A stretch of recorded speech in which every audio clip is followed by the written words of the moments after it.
church bells.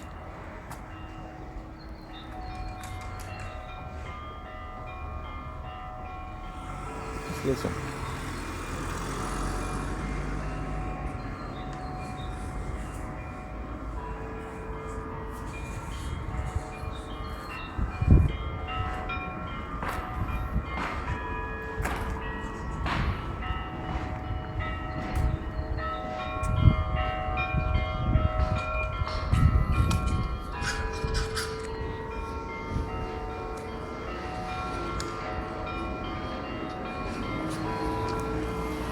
Nice. I like that.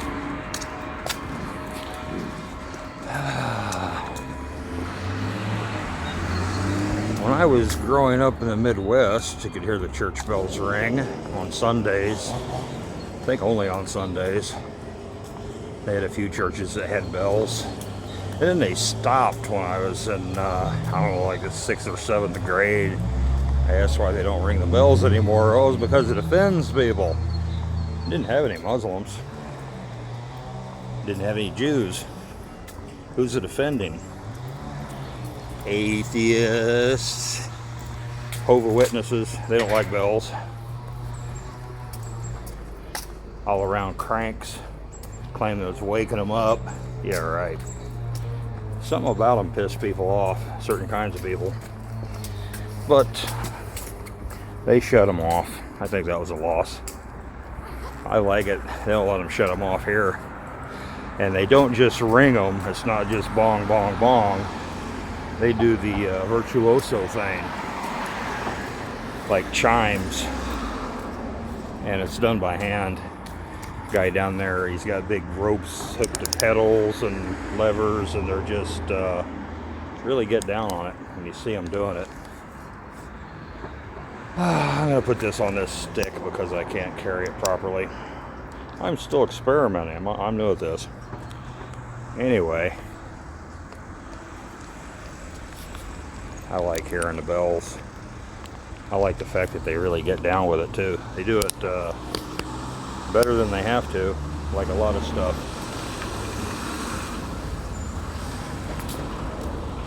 Reminds me of Poe's poem, The Bells. I can't recite it right now because I don't remember how it starts. Silver bells. Then it goes all the way to iron bells representing death. Silver bells representing birth. And all the bells in between. Golden bells for weddings. Brass bells for emergencies. Read it. It's a great poem. Edgar Allan Poe. The bells. The bells, bells, bells, bells, bells.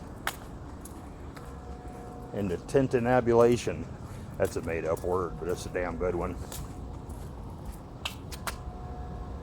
I don't know if you can hear that. There's another one going off. I don't know what building that is. They're flying the Communist Party flag on it. Hey, that's okay. That one's got a red star. That's pretty sharp. I like that. I don't know if you can pick that up or not. I don't know if I can make this. Oh, probably not. I better leave it alone. That and the church bells all together. It's all good. What are we going to talk about today, Uncle Bildy? Well, had some guests last night.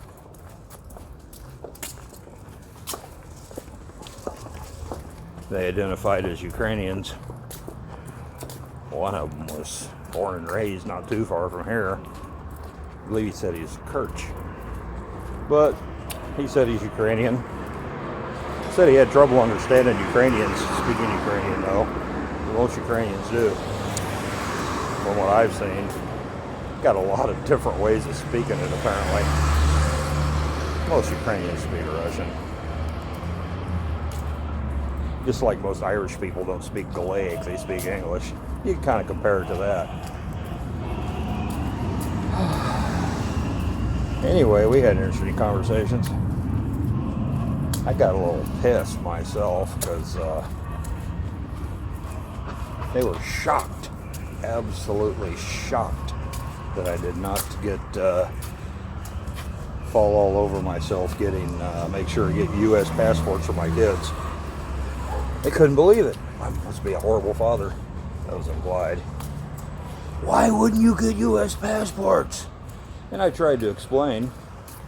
There are many reasons, many layers of reasons, damn good ones too. The chiefest of which is the chiefest of which, and the one that trumps all others and makes them irrelevant and unnecessary to explain, is the primary reason. It's impossible right now. We live in Crimea. I don't know if you know this, but the Americans are pretending that Crimea belongs to Ukraine. It's not being realistic and saying, well, it is Russian now. It always has been, really. It's been an autonomous region. Never really belonged to Ukraine wholly anyway. And Sevastopol was a closed Russian city up until 1997. You had to have permission from Russia to be here. Hey, did you know that? Why don't they tell you that? Jeez. Must have forgot. But U.S. is pretending that Crimea belongs to to Ukraine. And I have Crimean residents. My children were born in Crimea. They have Crimean papers that are Russian. And if I want to get them U.S. citizenship or U.S. passports, I would have to go to the U.S. Consul in Moscow. And you know what they would tell me? They told me they're going to tell me this, and they published it too. They said this is what the deal is. You're in Crimea, and you come here, we're not touching it. You have to go to Kyiv. Because Crimea is Ukrainian. It's not, but they're pretending it is. So you have to go to Kyiv. You have to go to the U.S. Embassy in Kyiv. The embassy in Kyiv can't do anything for Russian citizens, or not Ukrainians, we're Russians. So we go to the the U.S. Embassy in Moscow. They pretend that we have to go to Kyiv. I can't go to Kyiv. If you enter Crimea through the new bridge or by flying from Moscow, and then you go to Ukraine, they say they could arrest you for entering Crimea illegally. Okay, that's another thing. If I did want to play the stupid game and go to Kyiv, which I don't think they would give me anything anyway, I could be arrested. And I explained this to these guys, and it's like, it's amazing. There are a lot of people here in Russia that are Russians and Ukraine, mostly Ukrainians. They still think Americans are magic. Oh, but you're an American. They won't arrest you. They can't arrest you. You're an American. Yeah, you can go around all over the world and do anything you want and get all the paperwork you need and not have any problems and have tons and tons and tons of money. You know, they still think Americans are like gods, and they fetishize America. I told them America's really a mess right now, and it's only going to get worse, and Russia's up and coming. My kids should be here. And they're looking at me like they can't believe it. They won't believe it. They wouldn't listen to me. It's like talking to a herd of goats. They're like, but you have to get them passports. They can make lots of money in America. And they're like, I gotta go do it right now. And I told them, it's impossible. I know more about it than you do, guarantee you. And I got kind of hot, and I told them that flat out. That's kind of rude of me, but I know a lot more about it than you do. I know all about it. I've studied it. I can't. It's impossible. And not only that, my oldest daughter's not even 13 yet. So what's the big hurry? Things are going to change. So, you know, but they just keep on pushing it. They can't turn it loose. They don't listen to me. They don't have any respect for me. They don't listen to anything I say. They just dismiss it all. They think they should tell me what to do. You have to get them U.S. passports. They fetishize America. They still do. That's not good. That's how a lot of this stuff works. Oh, I'm not showing a really good scenery here, am I? This is a nice big turning circle with, check this out. I don't know if I can get this on here. Oh, this is a hotel. And the lettering at top of it, I don't know if you make that out. It's a Hotel Ukrainia. They still have a lot of things named after Ukraine here, streets and hotels. That's the Hotel Ukraina. That's the first place I stayed when I came to Crimea. Yeah, I stayed in a hotel. I had lots of money then. I don't now. But they haven't changed the names. They haven't torn down the signs and renamed it the Hotel Russia. They just haven't done stuff like that, but they did it in Ukraine. Everything that has anything to do with Russia or Russian people is named after, they rename it. If you had a Hotel Russia in Kyiv, the private militias and the politicians backing them up in the U.S. would have run up there and tore all the letters off, made a big stink, and made them change the name. It's them doing this stuff, not Russia. Russia doesn't do shit like that. That's proof of it right there. I'm going to go over there. I'm going to go over there and focus on those letters. But anyway, it's a nice day. Blue skies.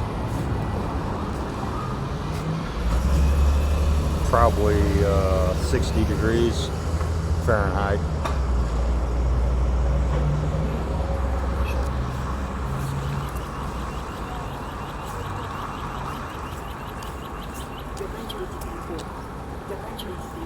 This has all been renovated. This wasn't like this before the referendum. This is broken concrete and crappy old stuff everywhere. They put all new street lights in, new signals, new pavement. There's new water pipes underneath. First thing they did is tear all the sidewalks and streets out and put new pipes under them. New sewage pipes, new water pipes, everything. New signs, lights, everything. They renovated a lot of these buildings.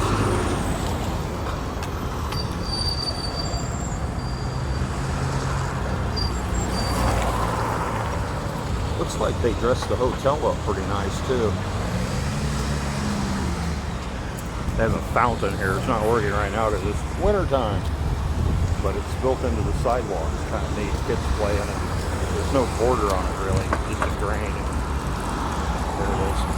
It's a big square drain. Water shoots out of those square tiles. Shoots up about 12 feet or so, maybe 10 feet. I'd be wet right now if I was walking across here in summer. Got swings for kids to play on.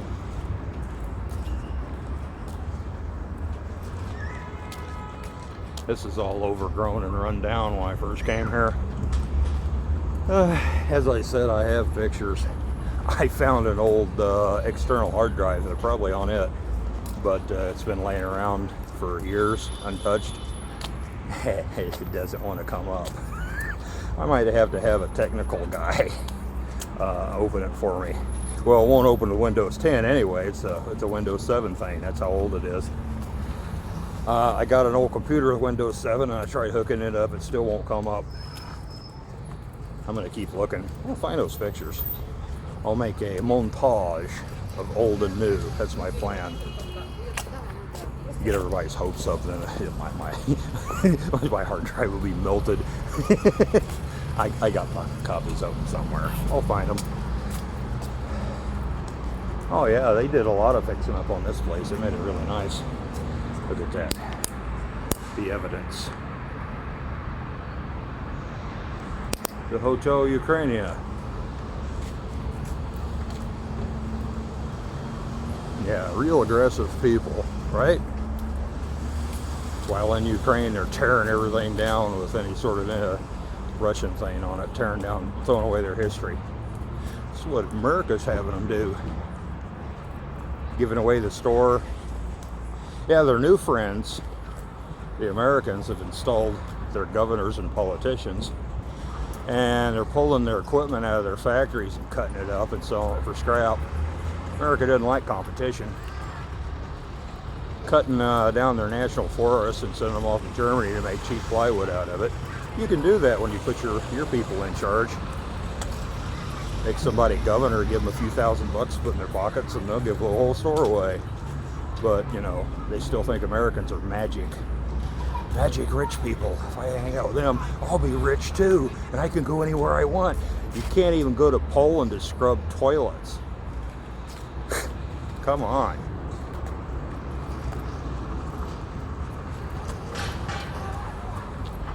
Oh, that's lovely. No sense knocking a tree down just to make a little coffee house. They built it around it. Yeah, that's pretty cool.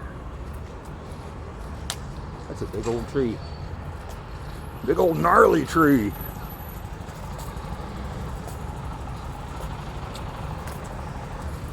The original meaning of the word gnarly. Oh, that's a nice place. That's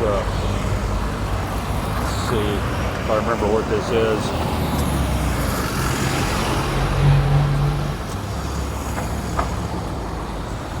Yeah, that building. I went to some events in there. I don't remember if it's like a theater. It has a bunch of big auditoriums in it where they had recitals and speakers and whatnot. It's a beautiful building.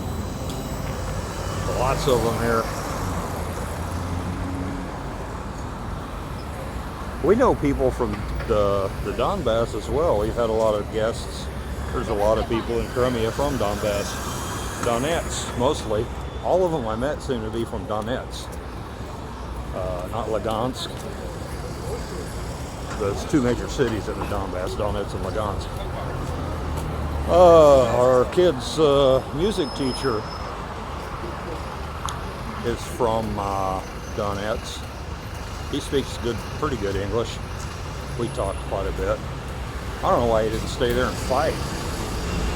He wanted to get away from the war and the economic problem and came to Crimea, where it's quite expensive, by the way, by Russian standards.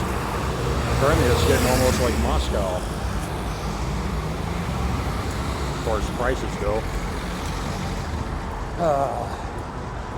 We had a lawyer friend that come and visit us and have tea sometimes. Nice guy, always wears suits. He's trying to get a practice going here. Oh, I think my immigration lawyer, he was from Donetsk, I think. Somewhere in Donbass.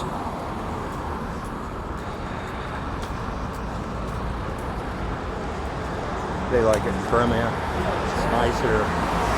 It's a little pricey, but they do all right. Our friend last night, the Ukrainian, the guy who identified as a Ukrainian, he's a sailor, so he does all right. He wants an American passport real bad because he said he could make 3 times the money doing the same work. Well, yeah, I know how that works. I saw how that worked in Afghanistan and Iraq. Well, especially Iraq. Yeah, well, these third country nationals, people from India, Sri Lanka, Nepal, they're our riggers. And they have Bosnians and Macedonians. Anyway, the third country nationals didn't make near as much money as we did doing the same jobs. I think in Afghanistan they did, but they had to trim that.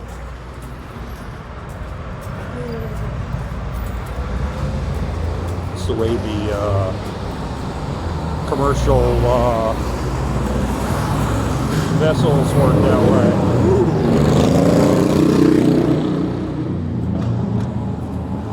Это добрый мотоцикл. Нравится.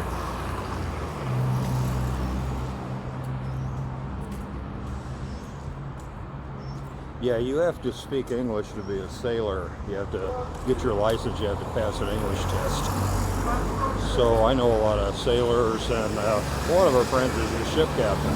You know, they're only around for like 6 months or so, or they're gone for 6 months at a time. They're around for less than that usually. Yeah, this guy's got to go out pretty soon. He's got to go back out to sea.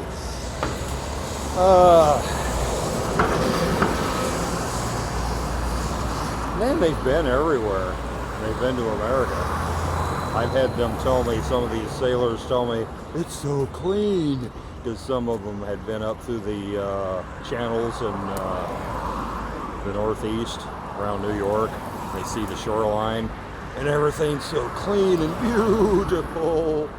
Well, there's a downside to that. Those are very, very rich people that live there. It costs a fortune, and it's overregulated.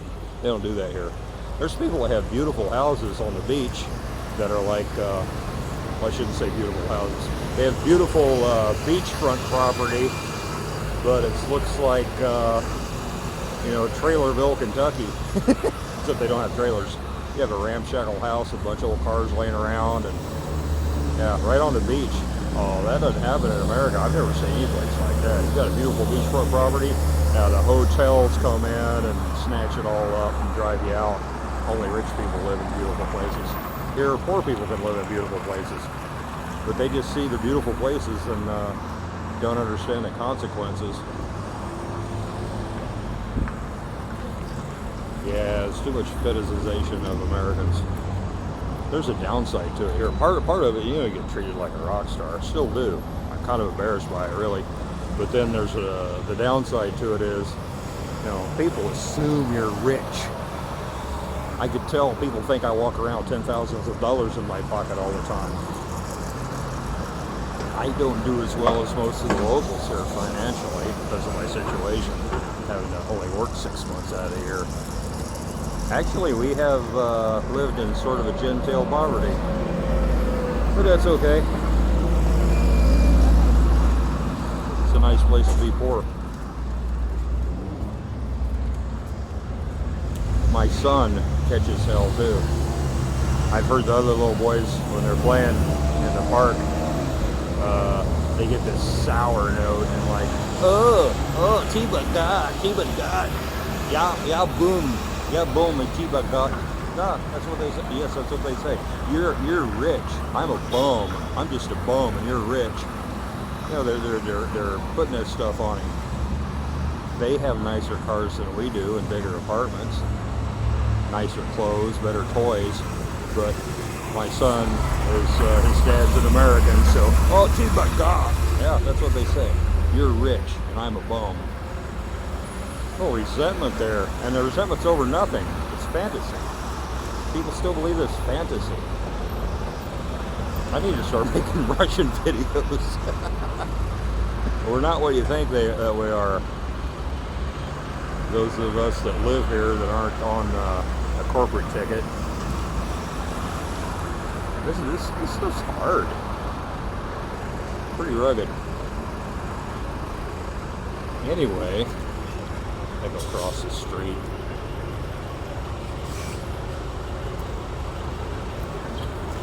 It's a nice day. I have to go buy some things.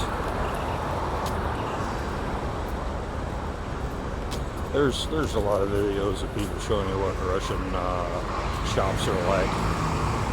I'm not going to make those because they always yell at me when I go in with it.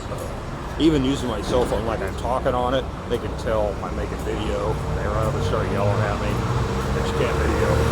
Magazine store. Why? I don't know. When I first came here, the bigger stores all had minders that would follow you around. At least they don't have that anymore. Yeah, you walk in the door, there's a guy in a suit standing there doing nothing. They pay him to stand around all day. And people come in, he follows them around to make sure they don't steal anything. I haven't seen a place that does that in a long time. They still have too many people there doing nothing. I don't know if there's security or there's guys in suits just standing around. They don't follow you though. They're not obvious about it. I guess they learn not to do that. It's not necessary. This city is very different than your cities on the mainland. Like I said, this was a closed city until I believe it was 97 before they opened it. You had to have special permission from the Russian government to be here. So yeah, the Russians stole it from Ukraine, really? But there's a lot of old Sovietskis here, military people. And I could tell they didn't like foreigners just walking around doing whatever they wanted here. They weren't used to that, the oldsters. And they made it known a lot. Yeah, it's not a big deal. Can't blame them.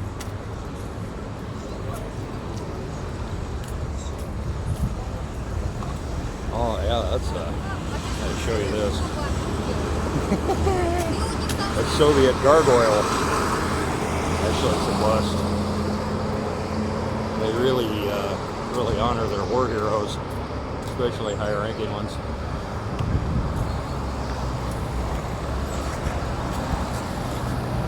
Sure, I get this. Oh, there it is. Oh, believe it. That thing's huge. That's a big old head.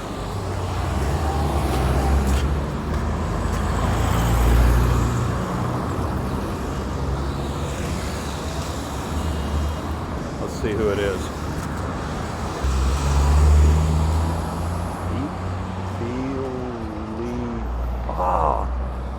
Philip Sergeyevich,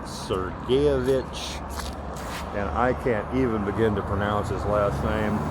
What's the street's pronounced? The street is named after him.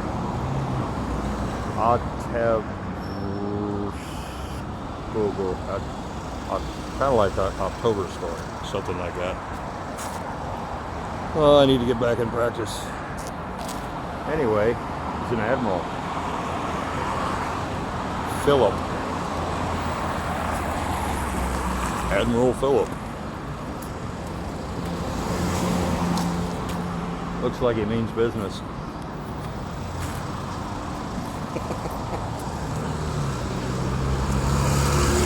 I never even noticed that. I walk by here all the time. I don't want to walk up the hill. I'm going to take the bus. I'll go back to the bus stop.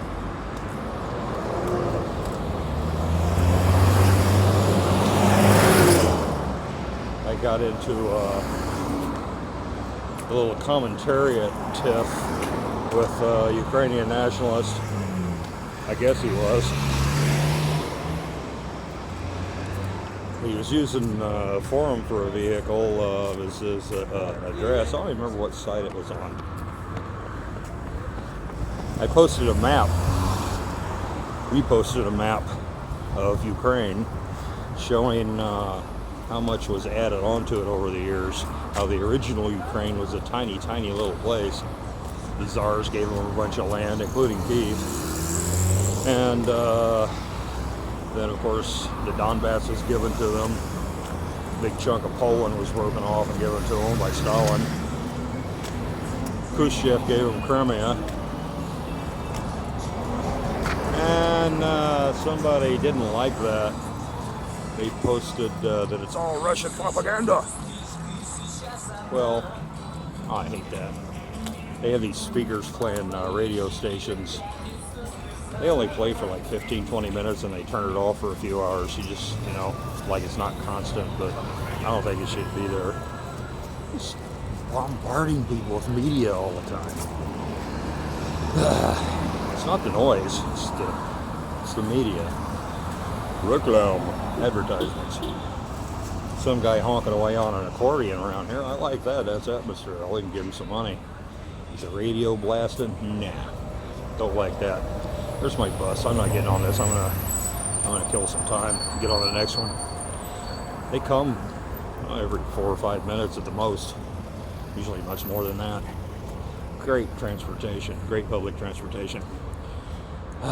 Anyway, this guy is saying it's all Russian propaganda, and I asked, well, you can go back to read newspaper articles, about Lenin giving the Donbass to the Ukrainian Soviet Socialist Republic in 1922. You can see BBC articles about it, New York Times articles.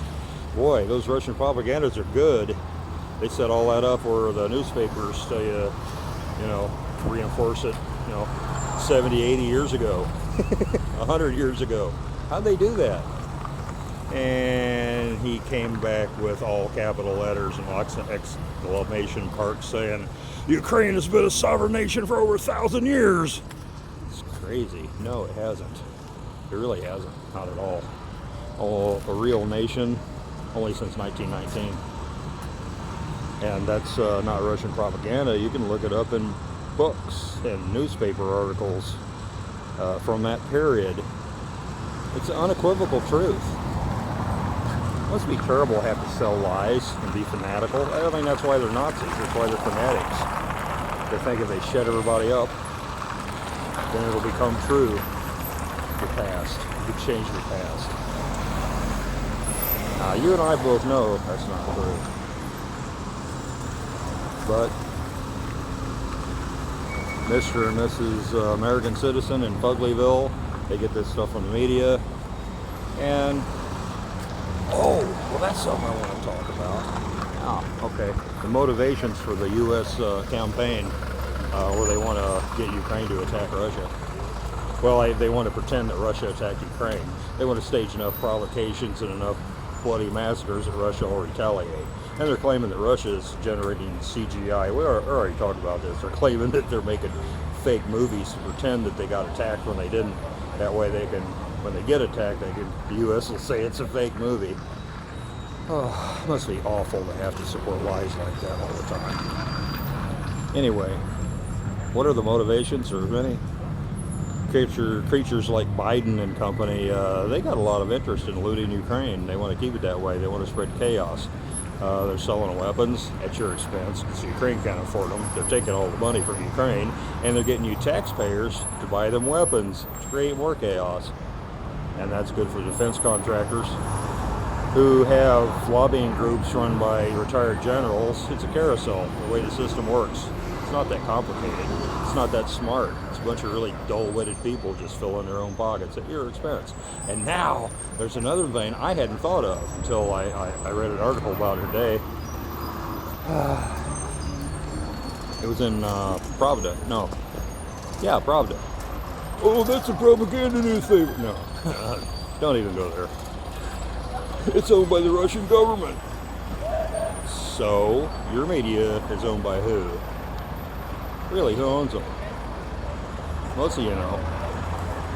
Who owns the BBC? That's the British government, isn't it? Why don't they put little warning signs on the BBC articles and say, this is owned by the British government? Really? It all depends on whose owl is being gored, or whose ox is being gored, whose owl is being gored. That's the global warming thing. Anyway. The new motive, well, not new motive, but one factor in this is fuel. Ukraine is going to start a war with Russia. They got all their heavy tanks all rolled up there within 15 kilometers of Donbass right now. Yeah, they're lining them up like they're going to invade. And then when Russia puts their equipment over by their border, it's Russian aggression. So those tanks take a lot of fuel. All that stuff does. Where's the fuel come from? Ukraine have fuel? Not really. They don't have oil fields. They just got pipelines, and it comes from Russia. So all they got to do is cut them off. Over 60% of their fuels and oils, lubricant oils, come from Russia and Belarus. 63%, I think it was. That's a strategy. Well, the U.S. is going to send tankers full over to supply their fuel needs in the wartime and to stabilize the area, right? And to fight Russian aggression. They're going to send tankers full of fuel over and sell it for a lot. But they don't have any money. Oh, wait, you're going to pay for it. Taxpayers are going to be paying for it. Cha-ching! Oil companies make a big profit. Shipping companies make a big profit. Defense contractors make a big profit. There's lots of leftover loose money laying around. Then all the looting that's being done and the competition that's being destroyed goes in the Congress critters and their families' pockets. And these people still fetishize Americans and think that they're going to have Schwagen visas and think they're going to be really sophisticated, rich Westerners that can go anywhere they want. Their country's being absolutely dismantled and destroyed, and they hate the Russians that help them build their industry in their country and set aside those national forests and put in ski lifts and cabins that anybody could go to. It's amazing what hate does when you let people get you to hate somebody. And these are people that the Slavs have always had a problem with spite. They have a lot of myths and sayings that laugh about that and joke about it. Oh, I'll tell you one. 2 Ukrainians find a magic lamp and they rub it and a genie comes out and says, I'll give you each one a wish, whatever you want. And one of them says, I want a new cow. Poof, he's got a new cow. The next Ukrainian says, I want his cow to die. Jeannie says, what's wrong with you? He says, we're Ukrainians. It's normal. Yeah. There's 1,000 different versions of that. Yeah, it's funny. I think that term to cut your own nose off to spite your face. Oh, I'm not trying to be racist or anything, but there are different tendencies and different weaknesses and strengths in all cultures. And spite is one of them. Anyway, I keep messing up my lighting by spinning around here for some reason. Anyway, I'll stop commenting on my poor quality. I'm learning this, and I'm trying to do better. I still got to fix that last video I posted. Alright, let's call this good for now. Uncle Bildy, signing out.